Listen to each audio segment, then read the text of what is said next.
mu kibanza c'uko hari gupfungwa Honorable Shabani Nimubona umukuru w'imbonerakure muri Buhumuza hapfunzwe imbonerakure yamucururiza igitoro. Iyi nkuru irababaje ariko mugabo ntawuzi ko babigiye inama canke ni vya bindi nyene bavuga ngo abagabo bararya imbwa zikishura, nimba ari uko bimeze hoho kuba ari akamaramaza. Uyu mubona ni Honorable Shabani Nimubona, ni umukuru w'imbonerakure. Uyu mubona nawe akanura nk'inka y'imbitso yitwa Barutwanayo Saidi, ni umukozi wa Shabani Nimubona yamucururiza igitoro. Ikindi ciyongereyeko iyi mbonerakure yari isanzwe irongoye ibiswi vy'inkona muri Buhumuza i Muyinga. Nje kugira ngo nabayagire bikeya ku bijanye n'ivyashikiye uyu nyuma y'igitoro cishi cafashwe gifatanwa uyu Shabani Nimubona gifatirwa mu rugo iwe. Narakiberetse, reka ndakigarure ndakibereke neza mu kirayo mw'abantu mwe, murazi ko twe tubahaye amakuru duca tubana n'ibimenyetso. Aba n'abapolisi bari baje ku rugo kwa Shabani Nimubona abamubona. Hanyuma iki ni igitoro mubona basanze mu nzu, inyubako yagizwe idepo na Shabani Nimubona. Uyu mushingamateka yashizweho yagenywe mu mugambwe CNDD-FDD wo mu ntara ya Muyinga, umushingamateka atavuzweko rumwe n'abantu benshi bivanye n'ubumenyi bwiwe canke amabi yagiye arakorera nk'abasenere, abatavuga rumwe na CNDD-FDD. Ivyo abenshi bafashe nk'uko yashimiwe ku bwicanyi amaze gukora butandukanye. Umukomiseri yagirizwa, murantunga ntiyagirizwa, w'intwari pe, w'intwari yafashe bino bitoro vyiwe n'uyu mubona. Uyu n'umukomiseri yubahutse, afata igitoro ca magendu ca Shabani Nimubona. Uyu yitwa Placide, uyu afatwa nk'intwari n'ukuri, kuko umuntu yubahutse Shabani, urucuruzwa rwa magendu rwa Shabani akarushira hanze, nta muntu n'umwe bangana. N'uyo rero ibi n'ibitoro vyiwe murabibona. Hanyuma n'abapolisi bari ku rugo iwe. Uyu akanura nk'inka y'imbitso navuze ko ari imbonerakure yitwa Saidi itwara ibiswi vy'inkona, isanzwe ari umukozi wa Shabani. Reka ngarukane Shabani rero kugira ngo tuganire neza.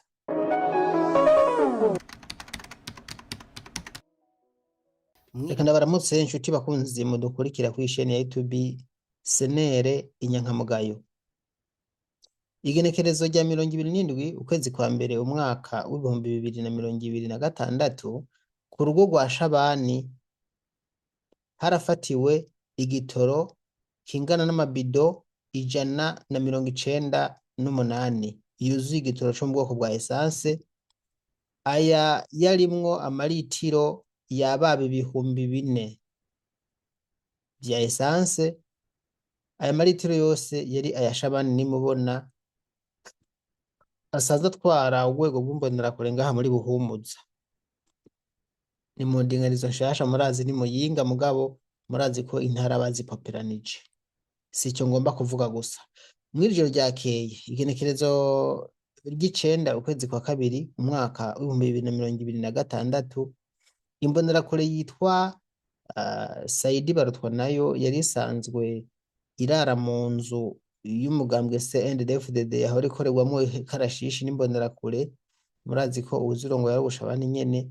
Iyi mbonerakure yahora ikora akazi ko kugurisha ibitoro vya Shabani, yaraye afashwe arafungwa. Ubu ari muri peji i Muyinga. Iyi mbonerakure kandi yagirizwa ko yakoze amanyanga yo gucuruza igitoro ca magendo. Nyuma yaho bafashe kino gitoro, narabivuze ko hano mwaravyumvise, Shabani Nimubona yarateye ubwoba komiseri kominare, uwo mukomiseri kominare wo ngaho i Muyinga yitwa Placide, amusaba ko ca gitoro yokigarukana kwa Shabani aho yagikuye. Ariko Placide yarase, yavuze ati jewe akazi kanje nkora nta bwoba. Abantu ati Irakoze Placide komiseri w'Imuyinga n'uwa mbere mu kurinda, kuko Shabana arinze avuga ivyo bintu ashobora no kukwica kubera ko amaze kwica abantu benshi. Yaramusavye ko igitoro kigarukana, ariko Placide yavuze ati igitoro namaze kugitanga kandi nakigejeje hejuru, igitoro sindakigarura. Wewe nimba ukeneye igitoro biroroshe, genda ushikira abakurira hanyuma igitoro cawe bakiguhereze. Shabana yavuze ati urakinyimye, tuzoraba imbwa n'umugabo. Shabana agarukiza ngaho. Aha rero abaduhaye amakuru bavuga ati ubusanzwe Shabana nimubona ibintu yakoze ntibimenyerewe, ngaha mu ntara ya Muyinga abantu b'abagwizatunga barenga umwe baracuruza igitoro, bagikura muri Tanzania, ariko bose bafise abakozi. Abakozi bafise ni nk'uyu nyene nababwiye akanura nk'inka y'imbitso Ntuzenya Saidi. Aba bose bobo ntibiyerekana mu gucuruza igitoro, batanga imitahe bakanakizana, mugabo haba hariho umuntu afise nk'akazu kari ahantu kereke pare kaba yabaye, ntibagishira mu nzu zabo, baca bahereza ba bantu bagashira muri ya mazu yabo, kuko igitoro kiroroshe guharura, baba bazi amaritiro arimwo. Uwo muntu aragurisha rero akaza atanga amafaranga ku mubosi. Iyo bishitse agafatwa, umubosi anyarana no kumugombora, ayo niyo masezerano, aramukurikirana gushika no mu mpimba mpaka akamukurayo. Nuko rero n'uyu Barutwa nawe we wasanzwe ari n'umwishwa wa Shabani yabikora, yari umukozi wa Shabani koko. Barutwa nayo ni umunyeshuri, Murantunga ni umuntu yize, yarafise na kaminuza amakuru dufise, mugabo nta kazi yari afise.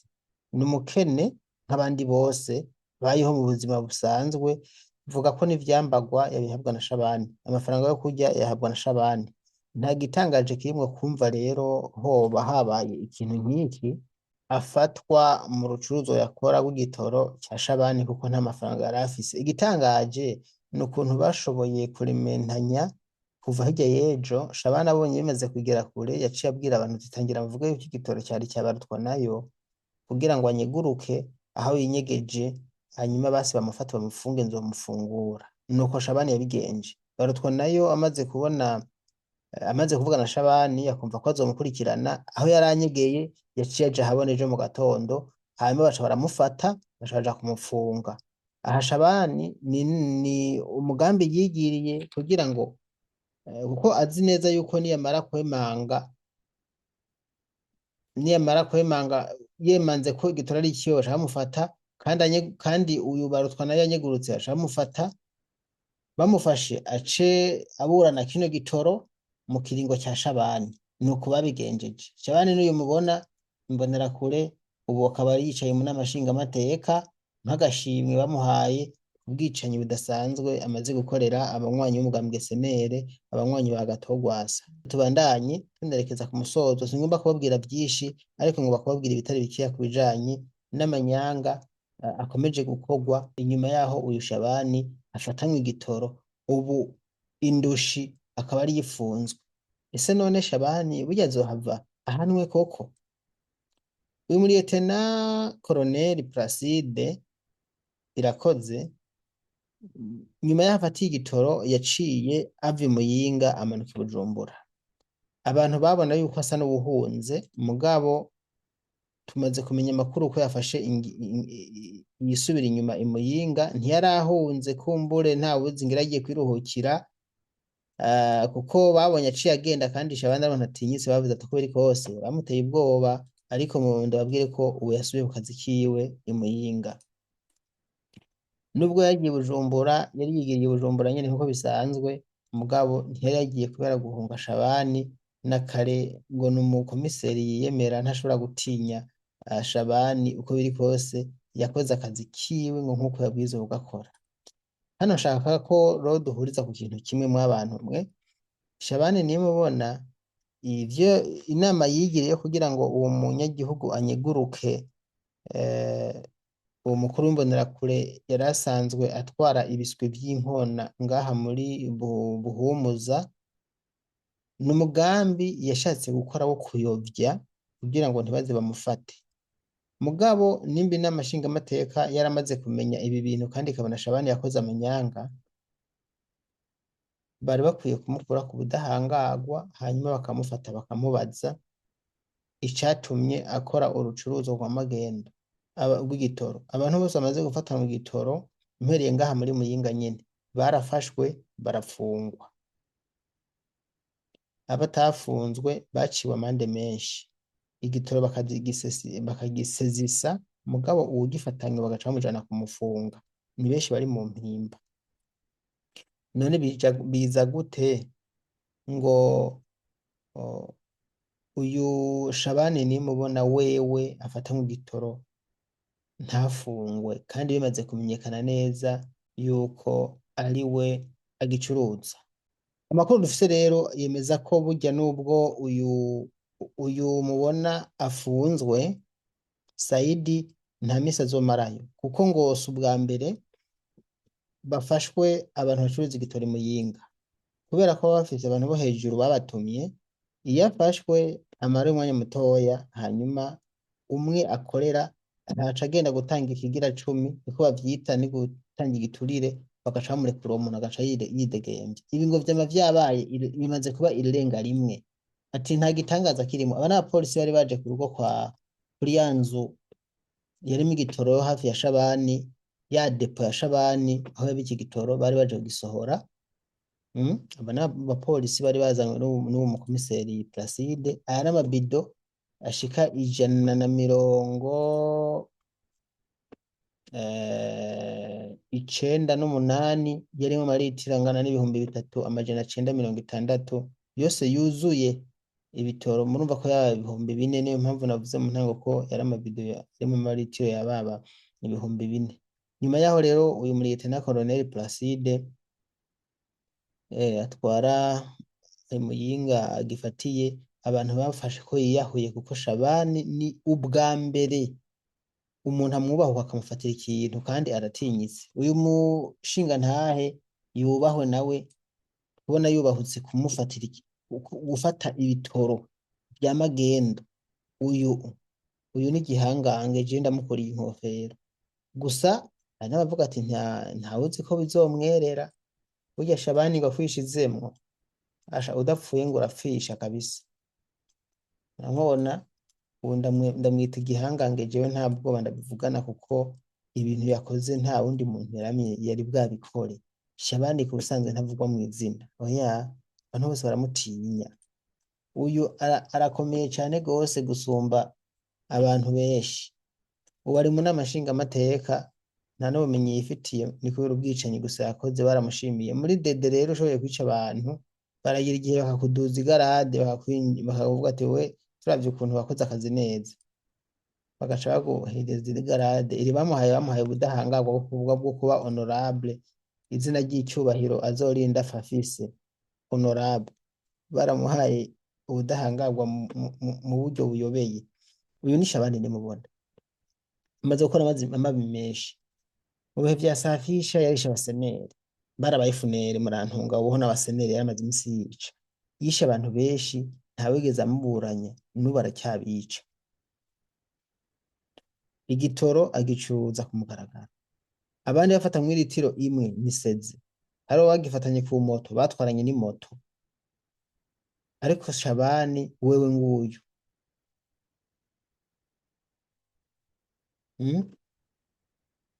umukozi wiwe Saidi Mugasho, umwishwa wiwe. Ndabibutsa yuko ibi byose byabereye muri Buhumuza, ni ku musozi wa Cumba muri komine ya Muyinga. Niho basanzwe baba, niho bafatiye n'iki gitoro cya esanse kingana n'amaritiro hafi ibihumbi 4, cyari mu mabido 198. Nayaberetse, murazi ko twengahaye tubahaye amakuru, tubahana n'ibimenyetso, ivyemezo neza, kugira ngo ko amakuru tubahaye ari ayo ukuri. Singomba kubabwira byinshi rero, ushimye gushimira abantu mudukurikira kuri runo rubuga. Nyarukira muri commentaire mutubwire namwe ku bwanyu mwibaza ko Shabani azohava kugwa ko iminite ubudahangarwa akabazwa iby'iki gitoro? Ninde umukura ko mbega? Ikindi ni kubera iki afungwa uyu kandi igitoro cya Shabani? Abantu baduhaye amakuru batuvuze ati umva, uyu muntu n'umukene ntiyoronka n'ibido zitanu z'igitoro, yosha aronka ibido zingana gutya gute? Kandi akaza kuzicururiza muhira kwa Shabani. Mbe kubera iki Shabani ko ari we akontorora iyi muyinga yose, ko atagifashe kandi inzo zifatanye iyiwe n'iyaho bagifashe nyene iyo depo yiwe, iyaba atari we ntaba yaragifashe, ari naza gufata iki Gitega mu Ruyigi mu Cankuzo akagenda Icendajuru, yobora gufata ico ikiri mu nzu iwe, ntimwumva ko ari ikiwe ga yemwe? Hano nta n'ibintu vyo kubesha birimo. Ni hahandi nyene yagize umukenyuro avuga ati reka ruje ndabereke, ngomba afate numva ku busanzwe arazi n'ubwenge, tuze tuvugisha uko arazi ubwenge kweri, nukuri ndabarahiye arazi ubwenge, arazi ati je reka ndabereke kugira nkenyure neza, ngomba mfate igitoro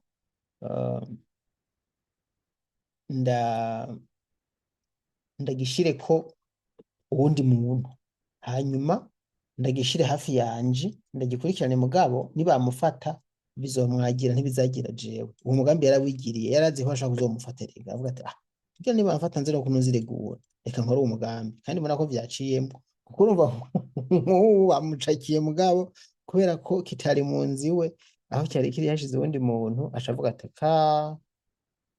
siki wanje. Urabona ukuntu araba nk'inka yimbitse, n'uyu Shabani nimubona.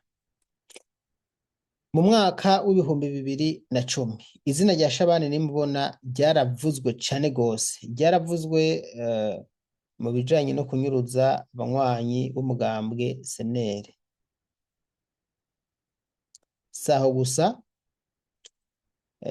ryavuzwe mu mabi atandukanye yo kunyuruza abantu, ariko niyo menshi cane.